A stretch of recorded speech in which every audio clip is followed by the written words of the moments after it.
Welcome to the Aura Evolution Podcast, a sacred place for you to return home to your soul.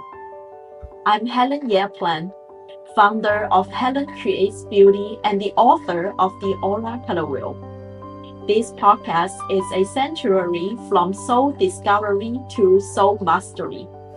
Each week, we explore aura wisdom, spirit connection, and energy tools to help you embody your light and live your soul's purpose with clarity, joy, and fulfillment. Take a deep breath. Welcome home. Hello, everyone. Welcome back to the Aura Evolution Podcast. I'm your host, Helen Yeplan. If we're meeting the first time, I am the founder of Helen Creates Beauty and the author of the Aura Color Wheel. It's a system to identify your soul's purpose through your unique soul aura color. And today we have a very special guest. Actually, I just had a conversation with her before this podcast recording, because this podcast is typically live every Monday at 10 a.m. Pacific time. And currently I am traveling in Spain. So that's why this is a pre-recorded episode. We are having Larisa today with us. Now, before I bring her on, I want to let you know that the Aura Evolution Sanctuary membership is currently running a first month free promotion. So if you want to join us in our monthly membership to evolve your soul together, this is a great time to join. And our meeting will be in July this month because of my travel. So we'll be meeting July 23rd, Thursday at 10 a.m. Pacific time. So grab the link below. I hope to see you inside the membership. And now I want to bring you on. Today we're going to have a very special conversation with astrology and your soul aura.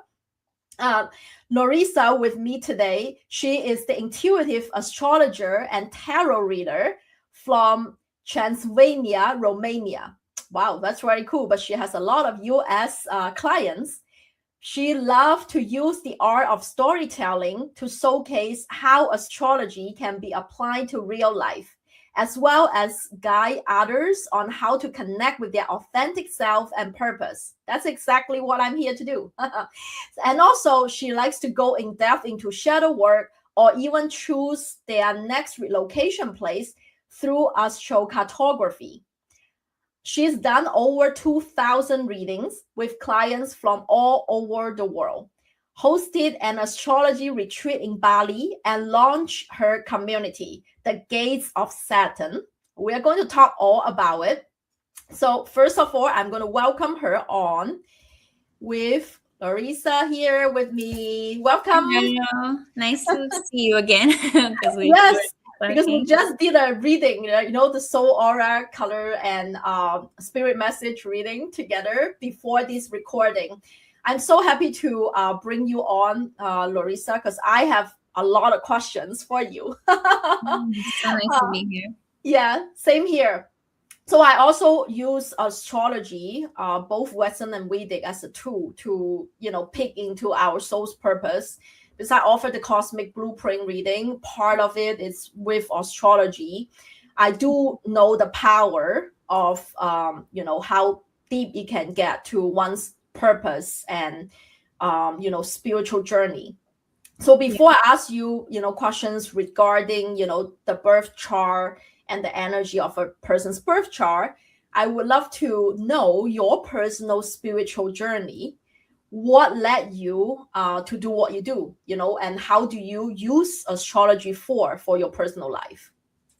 Yeah, so I think it started very early on, since when I was young, but it's just that back then I didn't know necessarily what it was. But it started a lot like when I was young. Ever since I was 5, I kept journals, like that was my thing. I was kind of journaling my thoughts. Like I have this journal from when I was 5, when I'm just like writing, like I want to be a star or something. And when I'm looking back at those, I'm like, that's so cute, and just the fact that I was like writing down my thoughts is really impressive. And then the more I was growing, like especially my teenage years, like they were getting more like my actual thoughts of like what's going on and how I'm perceiving people. Mm. And looking back now, I'm understanding that, especially when I was in school, I was able to just like feel like people's energies a lot. Yeah. So that's why I was like very shy. And Mm. it's now I'm looking back, I was shy because I was kind of probably protecting my energy, you know, Mm. because Yeah. people can sometimes, especially kids, like can sometimes be pretty mean. So for me, that was like my means of protecting my energy. And later on, I discovered, and I actually started my journey with tarot initially Mm. in 2018. I was going through a breakup, and I just like got tarot cards very like spontaneously, actually. um so just to use for like that was the purpose of it, right? But actually Mhm. it ended up being a higher purpose, because then I just like learned the meanings of the cards so fast. Oh, It's wow. almost like I assimilated it, and I was able to just like I started doing readings for like my friends. And then I was like, okay, astrology is also interesting, let me get a little bit deep into this too. And then again, I assimilated it super fast. So I feel like astrology found me a lot of the times, Yeah. and exactly in the moments when I needed it, you know, because like, especially when you're going through a transition, like it's really important to have your tools. And then I didn't know that it was going to turn into my career. I always thought that my career was going to be advertising, because that's what I studied, actually, like my bachelor's and my master's. So when I pursued that path, and while pursuing it, I was doing this at the same time. I was starting to do readings as well, more like a hobby. Mhm. And the readings just took over, like, and I realized that, what am I doing here? You know, I kind of had that awakening moment. So Yeah, well, that's very interesting. We have so many parallels, in terms of spiritual awakening. And 2018 is when I had my Kundalini awakening. yeah. Yeah, but that's after like 7 years of searching, 2011. But during that, I was doing professionally interior architecture and design. I also went to a master of it, and then do my feng shui, design as well. So it's like it's kind of parallel. But as we talk about, we had our previous conversation, leading to this recording, that you were born psychic. So that's why you feel like those tools, tarot and astrology kind of came to you. It's almost like you learn it so fast, and it becomes your profession. That's beautiful of sharing. Yeah, since you've done so many birth charts, on people, I'm curious to know that how do the elements in a birth chart influence someone's energy field or aura? Mm. So yeah, I think that when it comes to our aura in astrology, I mean, as we were talking, like aura can be translated in like different ways, right? Like there's like many ways to look at the term aura, but in general, it is connected to one's energy. Mm. So like the birth chart itself, the whole chart is our energy, right? So it just shows what is the energy of a person. That's like more of a generalized thing. So your whole birth chart is basically your aura, but there are certain placements that can show it more depending on what you're looking for. And the first one that comes to my mind is obviously like the rising sign, because the rising sign shows the way in which we perceive the world and the way in which we adapt to the world. Mhm. And that's going to be kind of like the first instinct that you have when it comes to that. So when it comes to aura, I initially like look, when I want to understand someone's energy, I do look first at the rising sign. And then I also, to look a little bit deeper, I look at the ruler of their rising sign, specifically their chart ruler. So Mhm. that is, like everyone, for example, I am a Capricorn rising. Mhm. Which means that I'm ruled by Saturn, right? So then Saturn is my guiding planet. And I think that when you understand not just the rising that you have, but also the planet that's kind of guiding your life, that's what really helps you to understand what kind of energy you carry. Because like Saturn obviously gives me this energy of responsibility, and like trying to, I don't know, be grounded in life. Mhm. But then if we look at my chart like even deeper, my Saturn is in my third house, and it's in Aries. So like it's Oh, wow. actually like that's why I think that aura is like, how we were talking before, that it can be so complex. Initially it's just like, oh, I'm just a Capricorn rising, but Yeah. in reality, like if you look deeper, the ruler of my rising is in my third house. The third house has to do a lot with the throat chakra. It has to do with communication. Communication. That's exactly what we're talking about. Okay. Wow. That's interesting. Okay.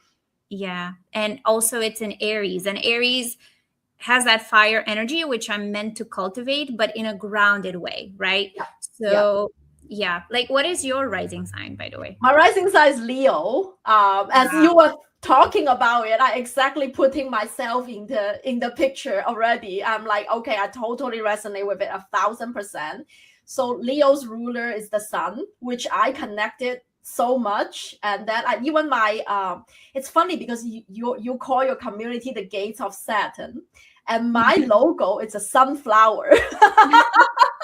Isn't it like, is this coincidence or it's just self-identity? We kind of know ourselves, in a deeper way, right? So and my sun is in my fourth house. So in home and family. How would you read that? The fourth house. I need a little bit of, tip on that. I mean, first of all, like the sun ruling your chart, that is very bright energy, right? So like initially it just makes me think of creativity, makes me think of self-expression.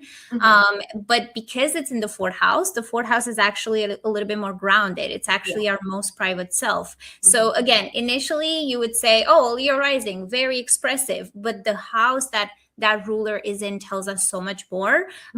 So about you, it would be that although there is this brightness and there is this creativity, it is still contained within your own private self a lot. And there's like also, this can mean, for instance, that first of all, that your past experiences and your environment, because like the fourth house has to do a lot with like our home as well, influences a lot the way you express yourself. So like, right, I can see that you have like a lot of colorful, like elements in your home. So that just speaks that, okay, your self-expression is important through your home. And if, let's say, you didn't have that, maybe then your self-expression, it would have meant that it's hindered or that it's not fully expressed. So like, first of all, the home makes sense, but then also you mentioned that you're an interior designer before. Yes.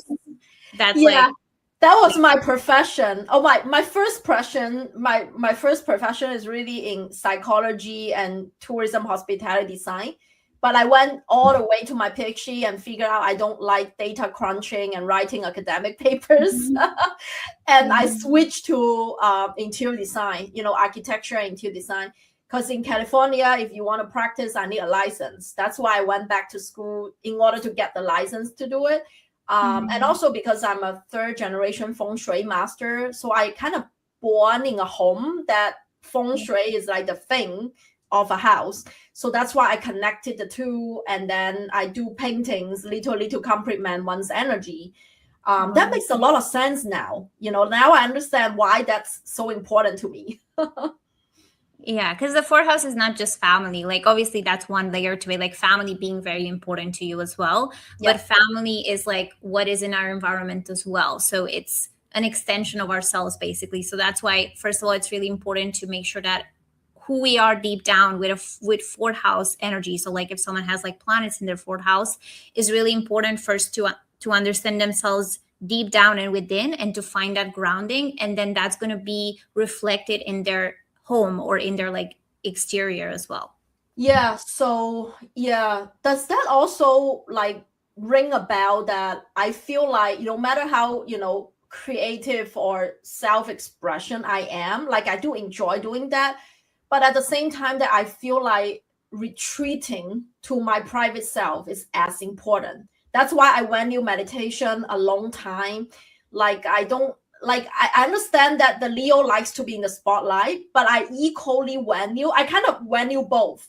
I value that, okay, good, I'm on a stage and doing this thing, but at the same time, it's really important for me to kind of be alone. And, I don't, does that ring a bell? Like because of the private self part beside the family and the home? Yeah, like our fourth house is our most private self because it's opposing the 10th house, which is our public self, right? So like a lot of the times if you go in your public self energy, so if you go within the like how you're now, you're recording a podcast, for example. This is like your public self. Correct. So then after you're having this energy, you're always going to need to ground into the private self, because that's where your sun is. So that's where your energy lies. So it's like you cannot like always be in the public self, because you're always going to need first to recharge. So I kind of look at it as like a recharging. The fourth house is like our recharging energy. Right.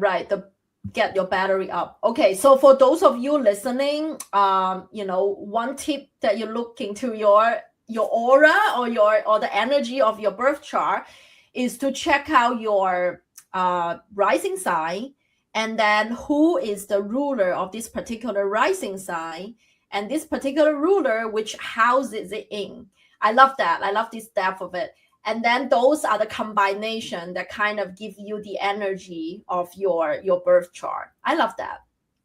Yeah. So can you explain how someone's chart, explain why they are naturally drawn to certain color and feel better in certain environments, since we're talking about environments and colors? Like, how do you explain, like, if I have this, like, what sign or what do you look into? Like, why do people drawn to particular color? I think it depends, again, the overall element. Like here for this thing, I kind of look more at like, what is the overall element that's dominating that person's chart? Mm-hmm. And we can identify that by seeing in what signs they have most planets. Of course, like some people have multiple signs in their chart. Some people have like a lot of signs, like their planets are very spread out. So in that case, they are very flexible and they can easily kind of, change themselves, and they're very, almost like a chameleon, like like a mutable. Like, I understand, like you can change to whatever, camouflage, whatever you want. Yeah. But most often, like, I think that is more rare, I would say, like from my experience with the chart. Most often people have like at least one energy that's a little bit more prominent within their chart. So for example, in my chart, I have 3 planets in Capricorn and 3 in Aquarius. So like most of my planets are in Capricorn and Aquarius. Again, they're both ruled by Saturn. So that for me is kind of like a repeating theme.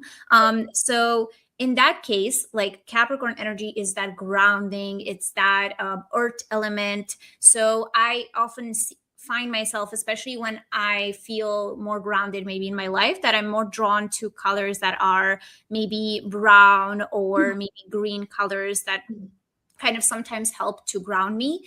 Like more earth tones. And then if Aquarius on the other side is more like air energy. So in this, so Aquarius, I sometimes do associate it with like blues, because it's kind of like the water bearer. So Aquarius likes to like, it's the one who like carries the water, so carries the emotion, but it doesn't necessarily like, it's not necessarily the one who feels it, it just carries it. That's kind of the symbol of Aquarius. So I do associate it more with those colors. But in general, I think that the element that's most prominent in your chart will dictate it. So for example, as I said, earth is more like actual like earth tones. Air, it's more tones that are a little bit more soft, maybe more pastels, that colors that are more like airy. And I would say that, for example, Libra, it's more because Libra is ruled by Venus, right? So Libra is more like maybe pink, soft pink colors, or colors that are aesthetic, but also very pleasing to the eye, kind of like they're soft. Whereas maybe Gemini would be, again, colors that are more like, when I think of Gemini, sometimes I think of yellow, but it's again like softer pastel colors that are more flexible to work with. And then if we go on the other side, there are like the water, the water element. And the water element is more deep, right? Because it has to do with emotions. So that's when I look like the deeper shade of colors. So that would be like very dark navy blue, maybe, or dark greens. And especially if we look at Scorpio, for example, that would be like actual black color, or like, like deeper colors. And if we look at fire, of course, that would be like, reds, or that would be colors that feel more bold in energy, and they kind of express like anger. So Yep, I know what you mean. yeah, like which ones do you feel that you are, I don't know, like do you feel yourself sometimes, because again it can fluctuate too depending on like the mood you're in, so maybe this has to do more with your mood as well, but yeah, do you feel that you're more attracted to certain colors in certain times of your life, or like is it more I don't know, depending on what element you have prominent in your chart? Yeah, I kind of associate with it. Like it's funny because my sun sign is in Scorpio. And if you are just like glancing, like for people who are just like at the surface level of like when I did not know the depth of astrology, I would feel like, oh, I'm Scorpio. But I personally more identify with the Leo and Sagittarius because I'm a Sagittarius moon. So it's like two fiery, the main three, two of them are actually fire, although one of them is water. But I also have the traits of Sagittarius because I'm psychic and philosopher, type of energy, as well as, the Leo, the bright side. Now, it's interesting that when I kind of combine with the aura color wheel theory of like, what people are naturally drawn to, it's either, I like the question you asked, like, do you feel like you're sometimes drawn to this and sometimes drawn to that? It depending on, in that theory, is like, it depending on, do you want to express your public self, or do you want to express your soul gift, or do you want to heal your soul wound? It's almost like the soul wound is the color, although you are not radiating that color, but that's the complementary color that your energy needs. It might not be the energy of your natural expression, right? But that's the energy you need. Now, the interesting thing when you mentioned that, it's because the predominant element for my chart is fire and water. So fire is the Leo and Sagittarius.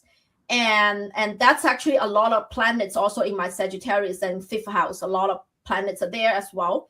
So that, like, I'm naturally drawn to yellow and orange. And that's also my soul aura color, tangerine, right? That's my two favorite color, yellow and orange. And the bright, not pastel. I'm talking like the bright, bold color. That's how I paint also.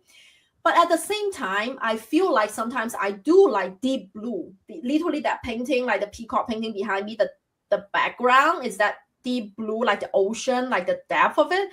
And that's my soul wound initially. That's my blue aura layer. Because I need that energy to heal. It's not that I naturally radiate that, but I also like that. I drawn to that because I need that energy to heal. So it's really kind of coincide with the, I'm sure like I also like, based on my personal reading charts, it seems like about two elements, just like in air and earth. It's like most of us are fall into the two, main element type of chart situation, right? Like at least 80% of the people I read, that's how, that we have two predominant. And it's the funny thing, is kind of like one is kind of your, the red, the Saturn, the Capricorn, the red, or it's related to the red aura layer. I'm not saying that you are drawn to red color, but that's the grounding, the earth tone color. When you were born with that, you kind of need that to heal. It's almost like you want that, right? And at the same time, the pastel green, that's apple is actually a yellow shade of green. So it's not the bright green. It's like the pastel type of green. It's more of the airy, like the air, a chorus type of energy. That's where, like, I didn't make this connection before, but right now when you mention it, I'm like, yeah, that totally makes sense. Just we're talking about from a different perspective, but at the same time is, it's like connected. Its energy is all connected. That's the interesting thing. I have so many questions for you now. I'm keep digging this. I'm like, oh my gosh. I'm also very curious for those, also the benefit for the listeners, if they are not like really in depth into astrology chart yet, like they're kind of the beginner, but they kind of want to get deeper. What resources, or where do you learn your, astrology? Do you just self-study? Is that any materials or anything like that you can offer them? Maybe so that way they can get deeper into this. So let them know. I'm sure now after they hear we discuss, they would like to know, like where can I learn this deeper? Yeah, before I answer, I also wanted to say that you were talking about how it's interesting that this is matching, and also it was interesting that my predominant like signs are air and earth, and yours are fire and water, which is like the ones that I don't have that much of, in my chart. We complement. Yeah. That's interesting. That's another. I love this insight, Larisa, actually, because I always say that, because of the universal of the yin and the yang, it's always good to have a complement energy. And actually, that's what I see in all of this. I have like more than 50,000 people have already taken the soul oracle quiz. Some of them bring their partner on, because in the quiz I can ask, did your partner refer you? Because I'm developing a compatibility kind of reading. And the crazy thing is, the long-term relationships, like if they stay together for a long time, most of them are complementary in soul aura color. Like, for example, my husband is literally a sapphire, like I'm a tangerine, I'm orange. She is literally the deep blue. It's like almost that's the even I don't know why there was a thumbs up at this point. But like I guess my spirit guide knows. It's like literally the opposite color. That's like the stable, the most long-term relationship. Now the other type of relationship that's kind of stable and long-term, but typically it shows up in friendships, and sometimes it's also in partnerships. That's you're analogous. So you're literally like next to each other. So like, for example, like apple green and jade, that's another healer soul gift archetype, another shade of yellow green that I named it jade. And they are really good friends. These artists and healers can be really good friends because they are kind of vibing. They radiate a similar, vibe together. So it's like the interesting thing when you see, either the complementary energy and the analogous, like the similarity energy, is like, are you friends? Or are you kind of like partnerships to help each other, to complete each other, right? That's very, very interesting. Yeah. And also to like answer your question now. Right, that's right. Yeah. Where people can learn. I mean, first of all, like the way that I learned, I'm self-taught. Like initially I was self-taught, as I said, I learned astrology pretty quick. So it was just like books.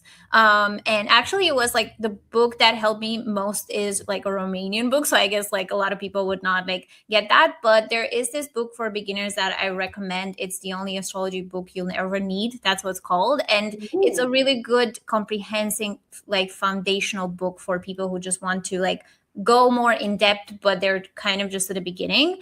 And other than that, personally, I do offer workshops. And I think that's again, like, I already have like 8 pre-recorded workshops that they had like I had like the live call, and now they're pre-recorded. And they're on different topics. And depending on what you want to go deeper within, it's a really good way to start, because I basically just like guide you all through it.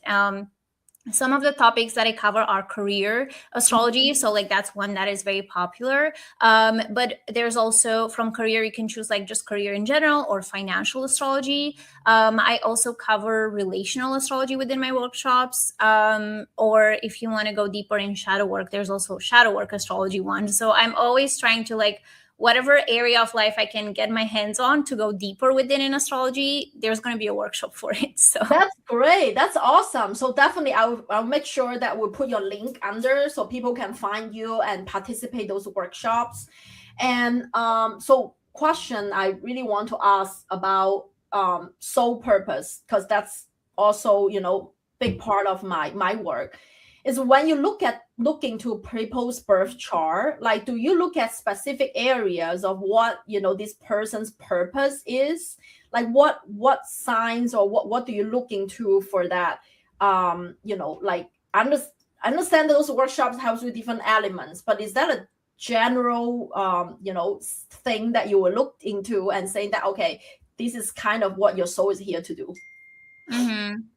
I mean, there's 2 answers here. Like one of it is more for general broad, public. And that would be, I I do look at the overall chart first. So like, as I said, I look like what are your prominent elements within your chart, and specifically what are your prominent houses as well. So like when you like look at your chart and you see like, I don't know, I have like maybe 3 planets in my 3rd house or 3 planets in my 9th house and so on. Like most of my planets are in my 1st house. Like I have 6 of them there. Wow.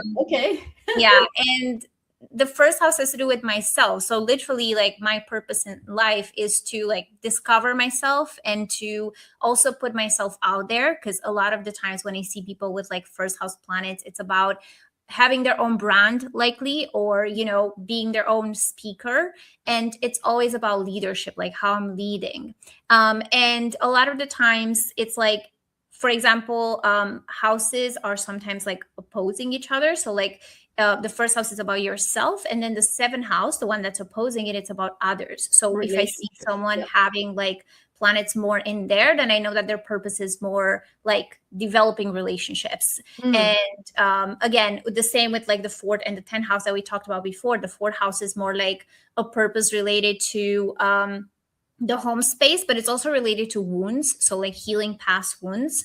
And the 10th house is more like being in the public eye and that being part of their purpose. So that's like kind of the first thing that I like when I see a chart. Immediately I have an eye for that.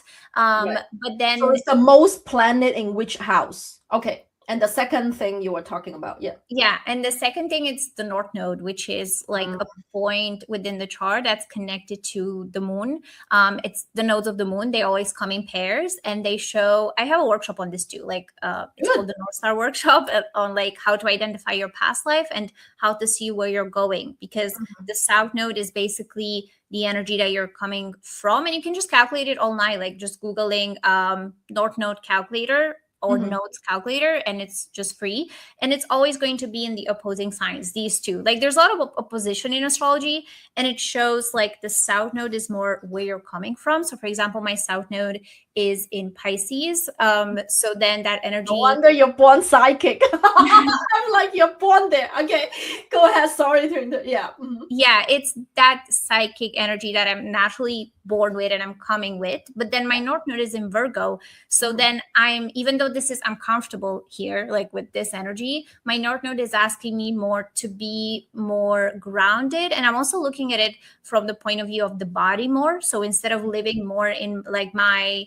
3D realm, it's also about trying to be more present and to build a relationship with my body and to understand the way that I express myself. And when you are able to kind of master the two of them together, that's when, you know, you get to work on your purpose. But obviously it's like your life's work. So I don't think it necessarily has like an end to it, like an end point. Right. That's why I call it the evolution journey. It's literally that. It's so resonating because like I can see like my first of all, there were 2 aspects you mentioned. Like my personal house that has the most planet is the 4th and 5th house. I think each of them have 4 or 5. I do not have many in my public life. That's interesting. So I have most houses like down there. And then my North Node is in Gemini, in the 11th house. So for the community.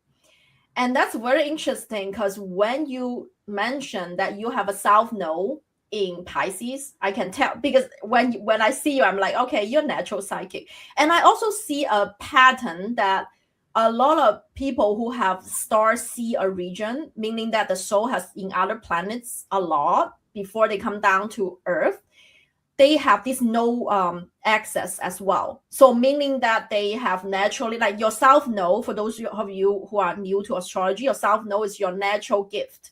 It's basically your soul's gift accumulated from lifetimes. And Pisces is a very psychic sign. So a lot of the star seeds I see is like basically they have a lot of psychic energy because they are the born mystics, healers, you know, high priestess for the lifetimes. And then they have a hard time grounding in planet Earth. So Virgo is the other way. It's like they need to go to the other way. And then once and also I see that because we talk about purpose, you're talking about these 2 places to look for, you know, your path. And when you kind of embrace your psychic energy, because you coming to like, okay, this tarot comes so easily to me. I can learn this astrology, and then now it becomes your profession. It's almost like you kind of find your way into, you're going back to, this is my natural gift, I'm just offering this to be of service, and you kind of find that link. Now, to me, it's an interesting thing because my business, like I have two versions of the business, right? I was doing interior design, and that's a lot of my planets are in the 4th and 5th house. It's related to the home and creativity, right? That was my first. I remember I received a check of a deposit to a project without even forming my business. It's the same invitation. It's like almost your reading takes more off than you need your day job, right? So that's why one thing. And the second thing, when my business also take another, when it transitioned into, I'm able to channel, that's Kundalini awakening and all of that. Like, I think my North Node, like Gemini in 11th house, comes into play right now. It's what's happening. It's like it requires me to come out, to do public speaking, communication, but for the humanity, like for kind of like the community, the humanity. That's the 11th house energy. And I totally see that resonating. I'm just like reading our energy, and it feels really in alignment for those two areas to kind of find your purpose or your evolution path. Yeah, because your North Node is in the 11th house. That means that your South Node is in the 5th. Because as I said, they're working like opposing energies. Right. So like, as you said, you also have planets in the 5th house. So like that means that there is this very artistic energy, right? Like we were talking about that. But I do think that the 5th house, when I see planets in the 5th house, I'm like, oh, this person is very talented. So the fact that you're like painting, for example, that's very 5th house energy for me. It's like, yeah, you need means of self-expression, and it comes natural to you. That's another thing. Right. Yeah. So, I didn't go to school for that. People will ask, do you go? I just like you, you go to school. It just come to me, I just love painting. I paint. So that's very interesting. And I always tell my spirit guides, no matter how much I channel and help the humanity, I need to keep the art. Like, I'm not going to abandon the art side of my business. I literally tell them, like, because when my my book and public speaking and spiritual teaching kind of take off, I had a consideration of, should I still keep the art, on my website, or do I become like a coach kind of thing? And I'm like, no. If you take this out of me, like, I'm almost like I can't breathe, I'm dying. Like, I need that within my, just to nourish me, So that's why, still nowadays I still do, feng shui consultation on a limited space, but because it really nourished my soul, So that's why I'm keeping this, but I'm doing that at the same time. That's so true. Yeah. That's so true. Wow, this is so good. So where else? I'm also curious to know, what do you look into for someone's financial abundance? Like, say, if they are, because I remember you mentioned besides Korea, I think this helps you a lot with Korea, because both of us are doing exactly what our chart asks us to do right now. So that's when we experience that. But at the same time, in terms of especially a lot of healers, they are struggling with like financial freedom and abundance. Where do they look into their birth chart that will help them, with in alignment with their financial abundance?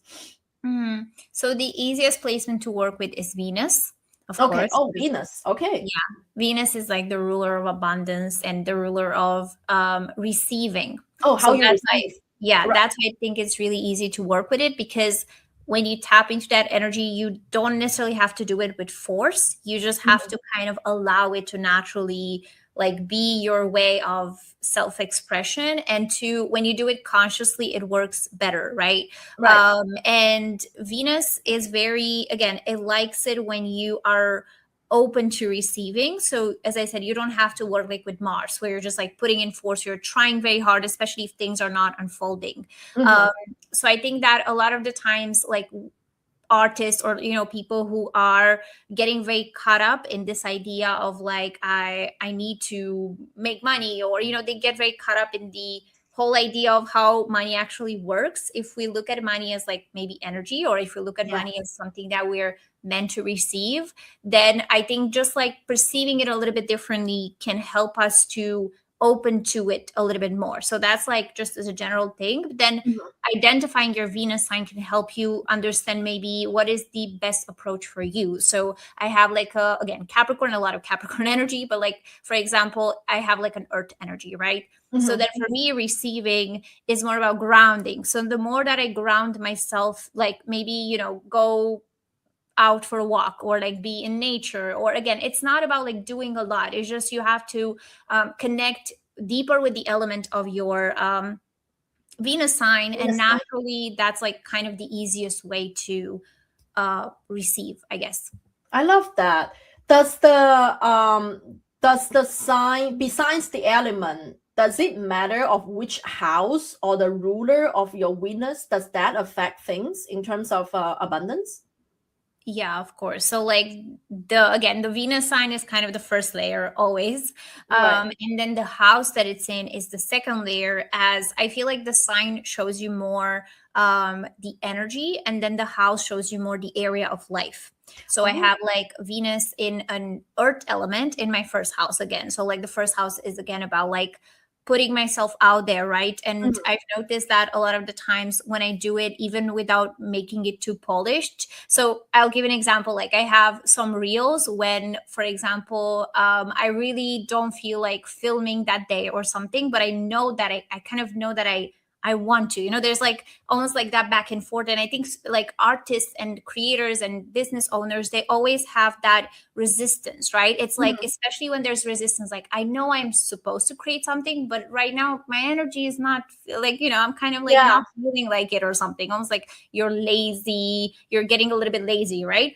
I think that's the moment when you need to push through, because sometimes when I film it, I don't maybe like my hair or something. Like those are the videos that do the best personally. Because that's the most authentic self that you are bringing about. Oh, I know exactly what you mean. Yeah. Yeah. So yeah, it's funny when you mentioned that both my Venus and Mars are in second house of Virgo.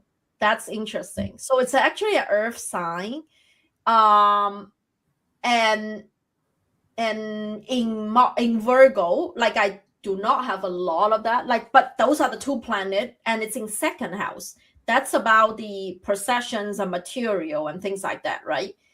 Yeah. I mean, the second house is another element I look at when it comes to money and finances. It's like the second element I look at. So even if you have planets there or not, you're always going to have your second house in a sign. And I like to look at that to see like what is your maybe industry that you're working in, or maybe what is the energy that can help you to bring more abundance. So for example, with more money actually. So for example, with like a Venus in the second house, that means that not money to you does come more easily than maybe, you know, someone that would have like a harsher planet in the second house, like Pluto, for example, can sometimes be very like money comes, but from like huge transformation. Like it comes with maybe some heaviness sometimes, and we have to work through that. But if it's like just Venus, or if it's like a planet that's easier to work with, then money can come more naturally when we lean into that energy. And Virgo is all about systems, right? It's all about like having a organization and like being organized. So that's like a part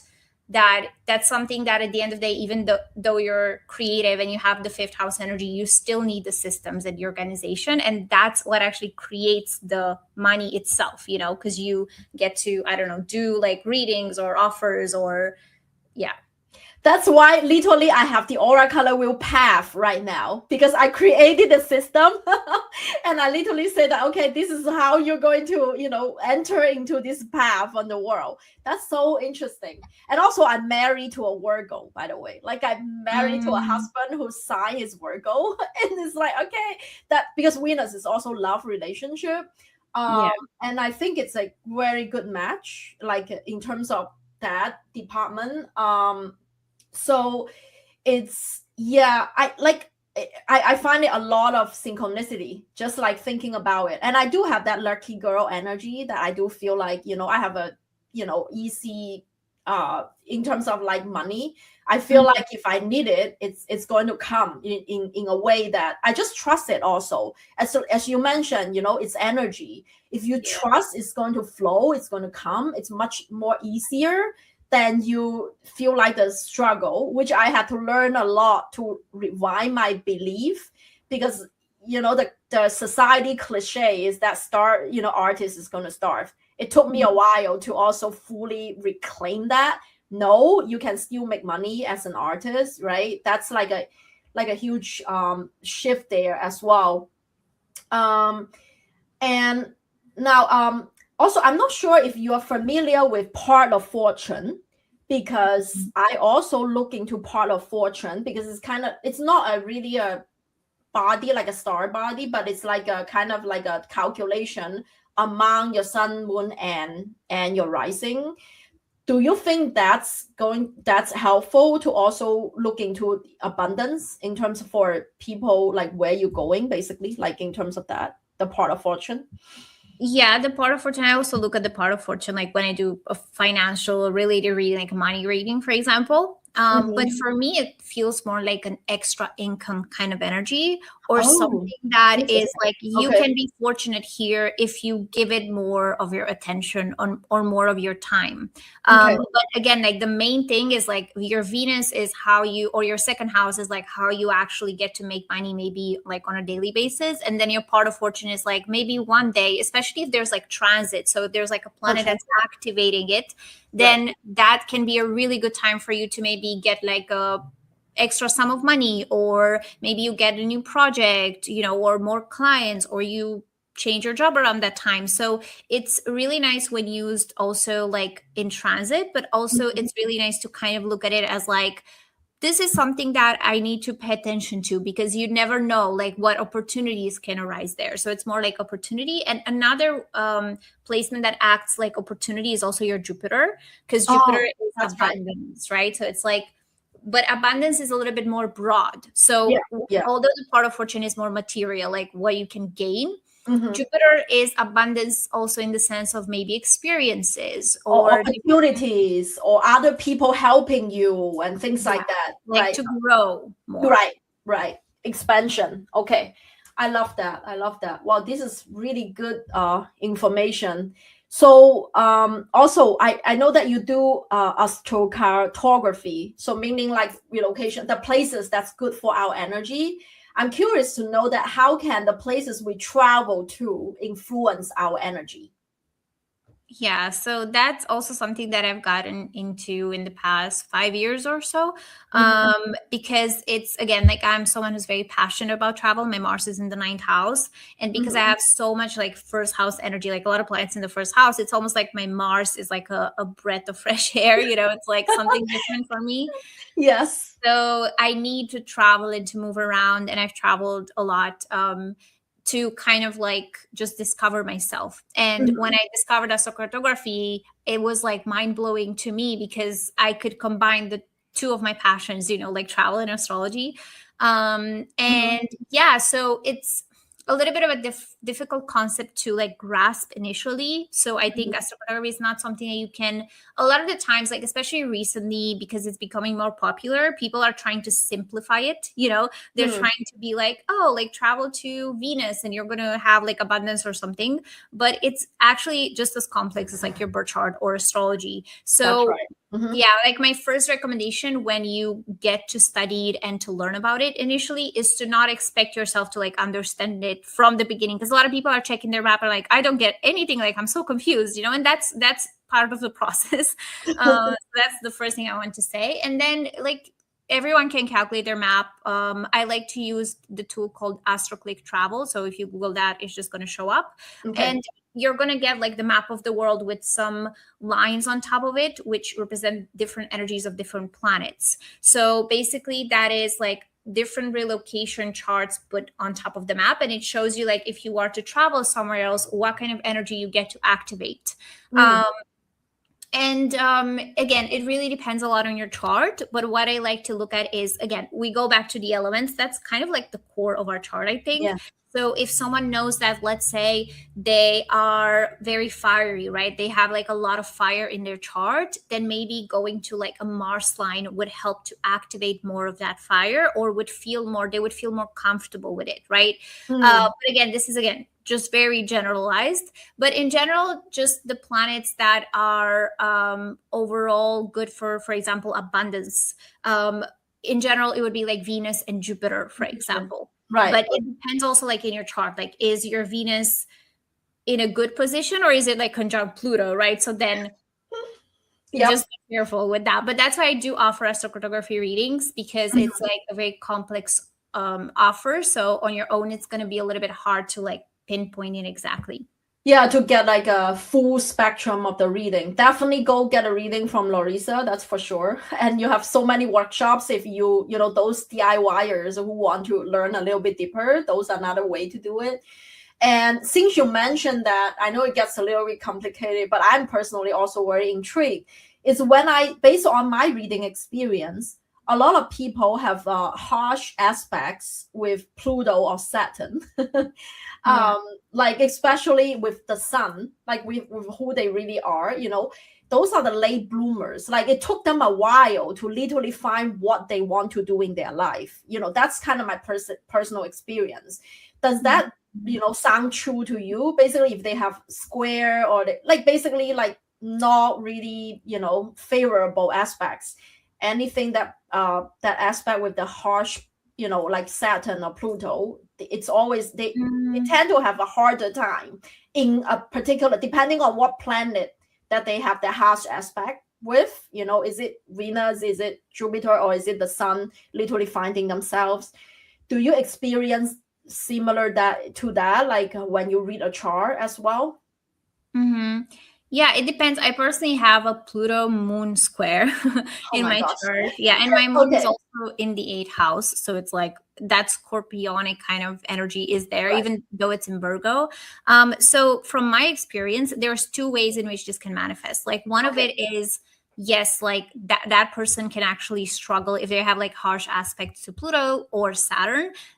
Depends. Like Pluto is more like you can struggle to kind of find your place, because there's this sense of restlessness that can come with Pluto. Like you're always chasing a little bit of that maybe high of like, you know, things being always I don't know, maybe not very stable. So that's something that can come out with Pluto. With Saturn, is more like you feel restricted. I would say the ones who have more aspects with Saturn can feel sometimes like they're late bloomers, because Saturn is the one that's like talking about later on in life. And especially after we have our Saturn return, so after the age of 30, that's when you start to maybe work through your Saturn like karmic patterns, because Saturn is very karmic on its own. So like I would say Saturn is like that, but Pluto can also act like a catalyst. So for example, like I have like a Pluto moon square, right? So then if there's like a specific event that happens in my life that feels more difficult to navigate or traumatic, that is kind of my opportunity to learn to almost like reawaken myself through that event. Yeah, it's more like a rebirth or transformation energy. That's a good perspective to shed light on people who are having a hard time right now. Also deem that not only like a lesson or a wound, but also like a, you know, opportunity for you to rebirth. That's beautiful. Yeah, and that's when it happens like quicker, because but again, it depends on I always say it depends on how you respond to it, right? So obviously like in the moment, it's like probably it shakes you up, but then it's like, what do you do with that? Like, do you let it get to you, and do you let it, you know, always just focus on the negative energy of like Pluto is, you know, bad for me and it's not giving me anything nice, and it's like a victim kind of way of looking at things? Or are you like, okay, this thing happened, how can I kind of grow from here, right? So that's the distinction, and that's why I think that free will is also involved in no matter what we do. Yeah, totally agree. That's why, you know, even same in the Oracle World system, I said that was a choose your own adventure game. Do you want to heal this energy first? Do you want to heal that energy first, right? It's a different path that you can go. But eventually, you know, the goal, the final, what we really want to kind of aim to is always on our own path. It's almost like on our soul's path, we just have to face it. Sometimes it might be challenging or uncomfortable, but if we, go through it, I use the language of healing your wound or learning that lesson instead of dodging it. Some people just try to dodge it, but eventually they are just forced to face it in a more, severe form. It's like, okay, I'm going to put some pebble, but if you're not like listening to me, now I'm going to give you some rocks until you go your course correct almost, right, to where you are going to be. So that's exactly, choosing that attitude, like you said, choosing that perspective of seeing it as also an opportunity to grow rather than, like dodging it because of either fear or, just uncomfortability. That's the edge that it's all about, the soul's less evolution. And I also love that I think your website's name is literally called the Saturn Evolution. And mine is called Aura Evolution. It's like literally, it's like the next best version, of you that you are coming out of. Okay, this is a great conversation, Larisa. I think after I will see whether there is any feedback from my listeners. I'm sure they would probably want you to come back for another episode for any follow-up questions. So feel free to leave your comments below, after you watch this episode, and let us know what you want to, hear more about. There is actually, I don't know how the thumbs up symbol comes up, but I guess the spirit in the background saying that, we're doing the right thing. So let us know also, how to find you, what you're offering, and how people can find your work. Yeah, I mean, I already mentioned that I give readings, and also if you prefer more like the self-paced, like if you just want to learn by yourself, you can start with workshop. That's a really good place to start on my website. But if you want more ongoing work, and I think this is the one that can actually make the difference, because we can like have a reading, and when it comes to implementing those things, maybe sometimes you would feel like you're wanting to be guided or you need some help. I do recommend my community, the Gates of Saturn, and Saturn. Yeah, the Gates of Saturn. Okay. Yeah, it's because like Saturn is kind of like my chart ruler. So I just created my brand around, Saturn and the like revolution, the gates of it. And basically in the gates of Saturn, you're going deeper within my work. And we do have 2 calls per month there. We have a call on a new moon and a full moon. So we work with the moon a lot of the times. On a new moon, we actually work on embracing our new manifestations. So initially we just identified that in your chart, like with my guidance, like where exactly is this new moon happening in your chart. And then towards the end, I always guide my community into an exercise. Sometimes it's a meditation. It's, again, very intuitive. So it's mainly like what I usually practice. And then I want to share it with people. So we kind of like experiment a lot there. And like this is really nice because when you start to look at the moon and when you start to work with the moon, you're going to start to feel your emotions more intuitively. And also a lot of people who are in these calls, they're realizing a lot of what it is that they want to do slowly without necessarily feeling like, there's this, like I need to figure out my life tomorrow, or there's no other way, or especially if there's resistance. I think that the moon is very soft. So it really helps us to reach our goals and our purpose. And then there's also like mini courses there, as well as like exclusive content. So it's a great place to join. Beautiful. I will make sure that I will drop the link down there. You can check out the community. It reminds me of why I want to offer the membership to begin with. It's like people can experience your firsthand what you're currently working on and how you can guide them through the process. That's absolutely beautiful. Well, it's a pleasure to have you, Larisa, and I'm sure that we will continue our conversation. I hope listeners who gain some insights also towards their own energy, aura, as well as purpose. And if you have any questions, feel free to leave in the comment and let me and Larisa know that we can have our, next episode for you to answer all the questions. Okay, thank you so much. Thank you so much for having me.